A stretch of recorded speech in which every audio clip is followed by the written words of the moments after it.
नमस्कार, मैं Ravi Shukla KRC times के हिंदी समाचार बुलेटिन में आपका स्वागत है।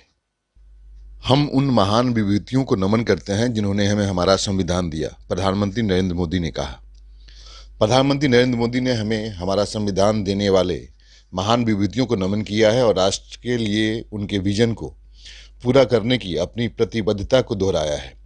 शनिवार को अपने एक ट्वीट में प्रधानमंत्री ने कहा कि आज संविधान दिवस के अवसर पर हम उन महान विभूतियों को नमन करते हैं जिन्होंने हमें हमारा संविधान दिया और हमारे राष्ट्र के लिए उनके विजन को पूरा करने की अपनी प्रतिबद्धता को दोहराते हैं। ई गवर्नेंस के लिए राष्ट्रीय पुरस्कार के अंतर्गत पंचायती राज मंत्रालय के ई ग्राम स्वराज और ऑडिट ऑनलाइन को स्वर्ण पुरस्कार, ई गवर्नेंस के लिए राष्ट्रीय पुरस्कार के अंतर्गत एक्सीलेंस इन गवर्नेंस प्रोसेस री इंजीनियरिंग फॉर डिजिटल ट्रांसफॉर्मेशन श्रेणी में पंचायती राज मंत्रालय के ई पंचायत मिशन मोड परियोजना, ई ग्राम स्वराज और ऑडिट ऑनलाइन को स्वर्ण पुरस्कार प्राप्त हुआ है। इस पुरस्कार के माध्यम से ई गवर्नेंस टीम के उत्कृष्ट और अनुकरणीय कार्यों को सम्मान और पहचान दी गई है, जिसे एनआईसी एमओपीआर टीम ने अपना समर्थन दिया। केंद्रीय मंत्री डॉक्टर जितेंद्र सिंह ने आज जम्मू में ई गवर्नेंस पर आयोजित 25वें राष्ट्रीय सम्मेलन में श्री आलोक प्रेम नागर, संयुक्त सचिव, पंचायती राज मंत्रालय को यह प्रतिष्ठित राष्ट्रीय पुरस्कार प्रदान किया।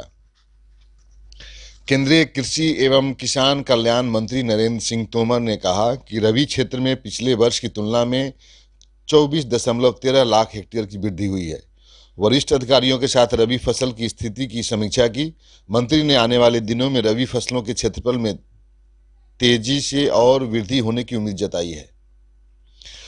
पिछले वर्ष की इसी अवधि के 138.35 लाख हेक्टेयर की तुलना में 152.88 लाख हेक्टेयर में गेहूं फसल के क्षेत्रफल में वृद्धि दर्ज की गई है।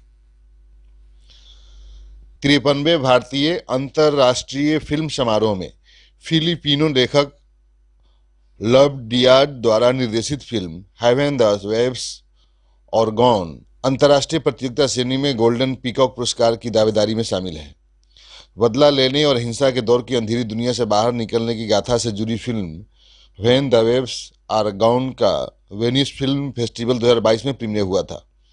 समाज को अपराध मुक्त करने के नाम पर पुलिस द्वारा चलाई गई नार्को वॉर्स, जिसके कारण बहुत सी न्यायिक हत्याएं की गई, कथा वस्तु से जुड़ी इस फिल्म को 16 के पर्दे पर ब्लैक एंड व्हाइट में बनाया गया है। उपराष्ट्रपति जगदीप धनखड़ ने आज इस बात को रेखांकित किया कि शासन के 3 पहलुओं विधायिका, न्यायपालिका और कार्यपालिका की सक्रियात्मक कार्यप्रणाली लोकतंत्र के लिए एक महत्वपूर्ण है। उन्होंने इस बात पर जोर दिया कि शक्तियों के पृथक्करण के सिद्धांत की उच्चता तब महसूस की जाती है जब विधायिका, न्यायपालिका, कार्यपालिका मिलकर एकजुटता से कार्य करती है, संबंधित क्षेत्राधिकार डोमेन के लिए सावधानीपूर्वक पालन सुनिश्चित करती है। उन्होंने इस प्रतिष्ठित संस्थानों के शीर्ष पर सभी लोगों से गंभीरता से विचार करने और प्रतिबिंबित करने का आग्रह किया ताकि संविधान की भावना और सार के अनुरूप एक स्वस्थ परिस्थिति की तंत्र का विकास हो सके।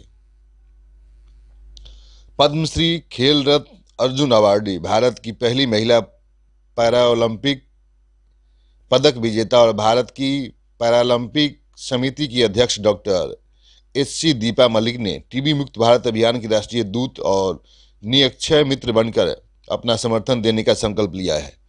डॉक्टर एच.सी. दीपा मलिक ने मार्च 2018 में प्रधानमंत्री नरेंद्र मोदी द्वारा शुरू किए गए टीबी मुक्त भारत में अपनी प्रतिबद्धता व्यक्त की, जब उन्होंने 41वें भारत अंतर्राष्ट्रीय व्यापार मेले में स्वास्थ्य और परिवार कल्याण मंत्रालय के मंडप में टीबी जागरूकता गतिविधियों में भाग लिया। प्रगति मैदान, नई दिल्ली में उन्होंने भारत के राष्ट्रपति द्रौपदी मुर्मू द्वारा शुरू की गई एक पहल निक्षय मित्र बनकर अभियान को अपना समर्थन दिया। आज के खबरों में बस इतना ही। फिर होगी मुलाकात नई खबरों के साथ। जुड़े रहिए केआरसी टाइम्स के साथ। नमस्कार।